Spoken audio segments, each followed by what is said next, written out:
members, MPs, MLAs, leaders from across the country, workers, I'd like to welcome all of you here today. नमस्कार, कैसे हैं आप? ठीक है?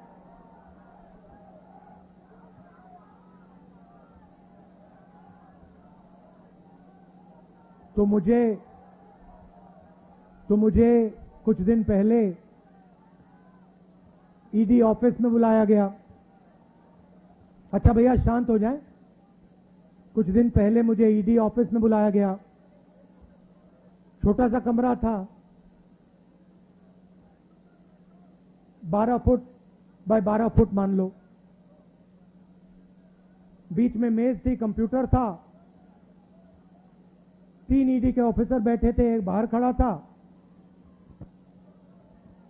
और मैं उनके साथ कमरे में बैठा।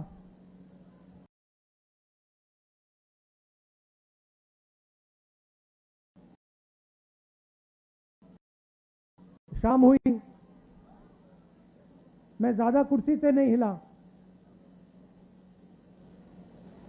वो बीच में उड़ जाते थे, चले जाते थे। उनके जो सीनियर ऑफिसर थे उनको इंस्ट्रक्शन की भी जरूरत थी, तो वो निकलते रहते थे, आते थे। तो रात को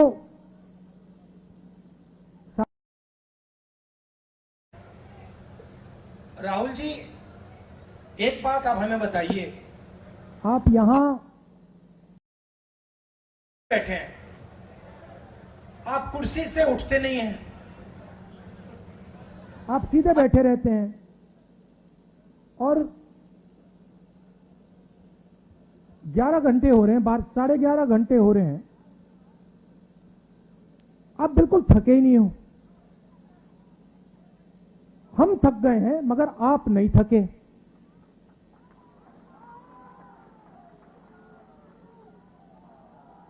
ये उन्होंने पूछा, आपका सीक्रेट क्या है?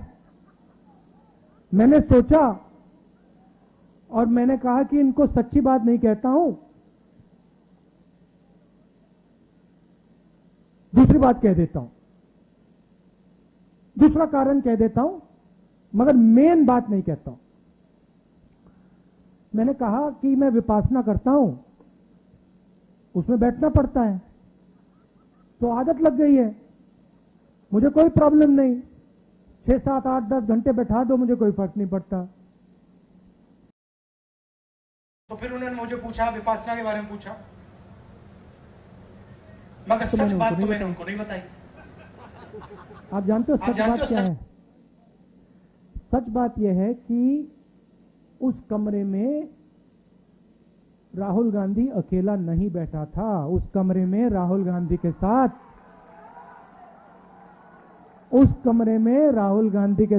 कांग्रेस का हर नेता, हर कार्यकर्ता कमरे में बैठा था।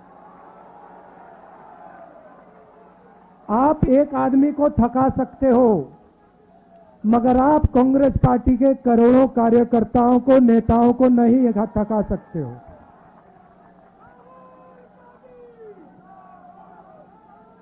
और सिर्फ कांग्रेस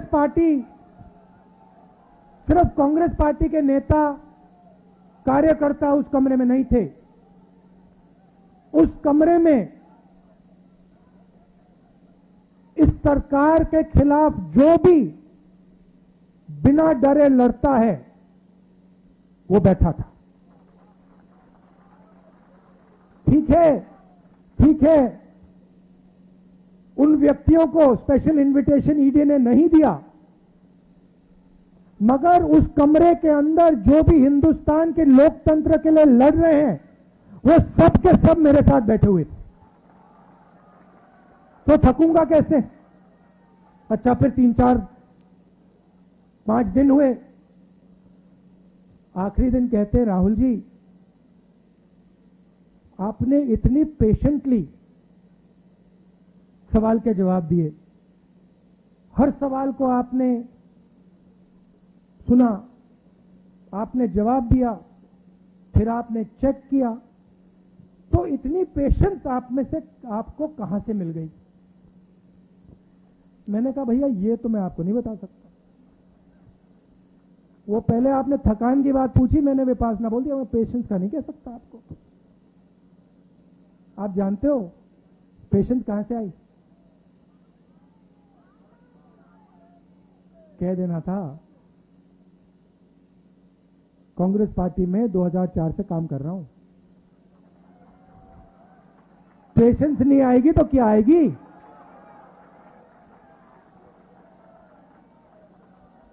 इस बात को कांग्रेस पार्टी का हर नेता समझता है। देखो बैठे हुए हैं, सचिन पायलट जी बैठे हुए हैं, सब बैठे हुए हैं, मैं बैठा हूं।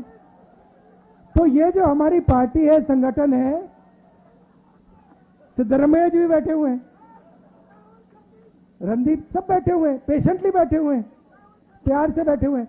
तो ये जो हमारी पार्टी है, ये हमें थकने नहीं देती है और ये हमें रोज पेशेंस सिखाती है और इसी से हमें स्ट्रेंथ आती है, इसी से हम लड़ते हैं। उधर पेशेंस की कोई जरूरत नहीं, उधर बस हाथ जोड़ दो, मत्था टेक दो, सच्चाई मत बोलो, काम हो जाएगा। तो सबसे पहले मैं आपका धन्यवाद करना चाहता हूं कि आपको लगा होगा कि राहुल गांधी 5 दिन 3-4 ईडी ऑफिसरों के साथ अकेला बैठा है। आप गलतफहमी में हो। आप सब मेरे साथ ईडी ऑफिस में बैठे हुए थे और आपने अपनी शक्ति मुझे दी, इसीलिए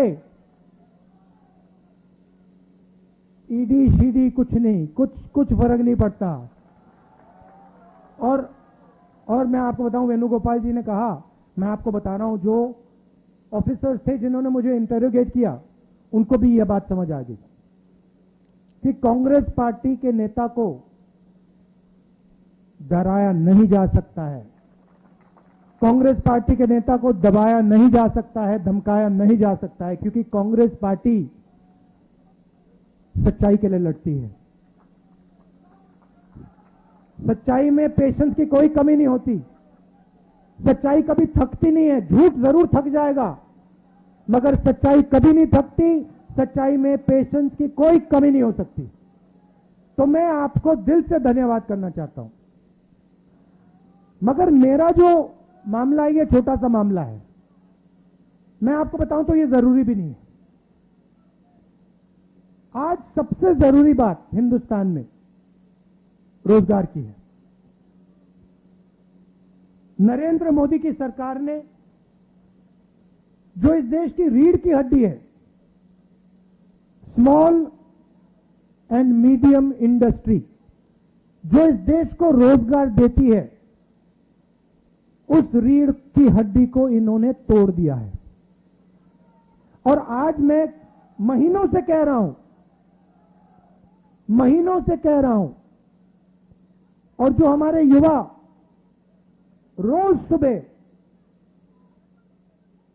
हर रोज सुबह दौड़ते हैं, आर्मी में, नेवी में, एयरफोर्स में, फोर्सेस में भर्ती होने के लिए दौड़ते हैं, उनसे मैं कह रहा हूं कि हिंदुस्तान के प्रधानमंत्री ने इस देश की रीढ़ की हड्डी को तोड़ दिया है और यह देश अपने युवाओं को अब रोजगार नहीं दे पाएगा। चाहे सरकार कुछ भी कर ले, यह देश अपने रोजगार नहीं दे पाएगा। 2-3 बड़े उद्योग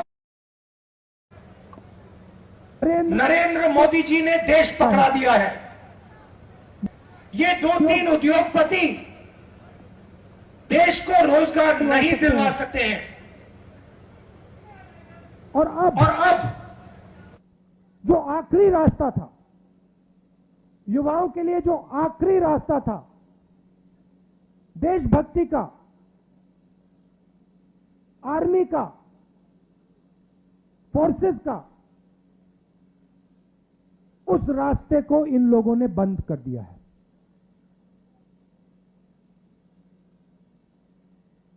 वन रैंक वन पेंशन की बात करते थे, अब नो रैंक नो पेंशन। अब आप दौड़ो, सुबह सुबह दौड़ो, आर्मी में भर्ती हो और फिर घर जाओ। और याद रखना, जब आप घर जाओगे, मैं गारंटी करके कह रहा हूं, जब आप घर जाओगे, आर्मी के बाद घर जाओगे, आपको कोई रोजगार नहीं मिलने वाला है। कोई रोजगार नहीं मिलने वाला है। दूसरी तरफ आज चाइना की सेना हिंदुस्तान की धरती में बैठी हुई है। 1000 स्क्वायर किलोमीटर से ज्यादा जमीन चाइना की सेना ने हमसे छीनी है। यह सच्चाई है, इस बात को हिंदुस्तान की सरकार ने एक्सेप्ट किया है। सेना को मजबूत करना चाहिए और सरकार सेना को कमजोर कर रही है, और इसका नतीजा आएगा। जब युद्ध होगा तब इसका नतीजा आएगा।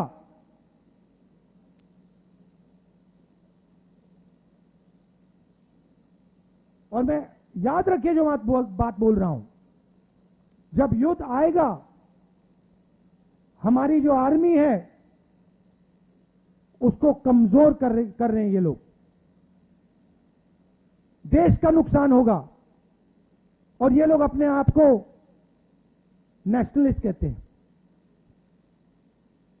तो ईडी का मामला छोटा सा मामला है, उसको छोड़िए। सबसे जरूरी मामला, सबसे जरूरी बात, ये जो हमारे युवा हैं, जो हर रोज, ये देशभक्ति का एक चिन्ह है, हर प्रदेश में ये सुबह 4 बजे दौड़ते हैं।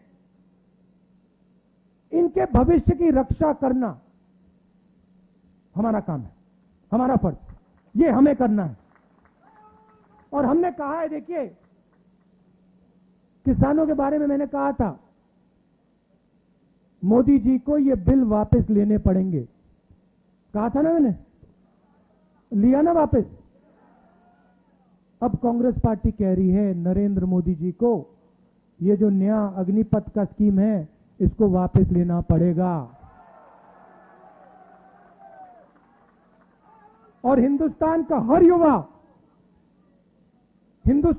हर युवा हमारे साथ इस काम में खड़ा मिलेगा, क्योंकि हिंदुस्तान का युवा जानता है कि सच्ची देशभक्ति सेना को मजबूत करने की होती है, सेना को कमजोर करने की नहीं होती है। आपने मुझे इतनी शक्ति दी।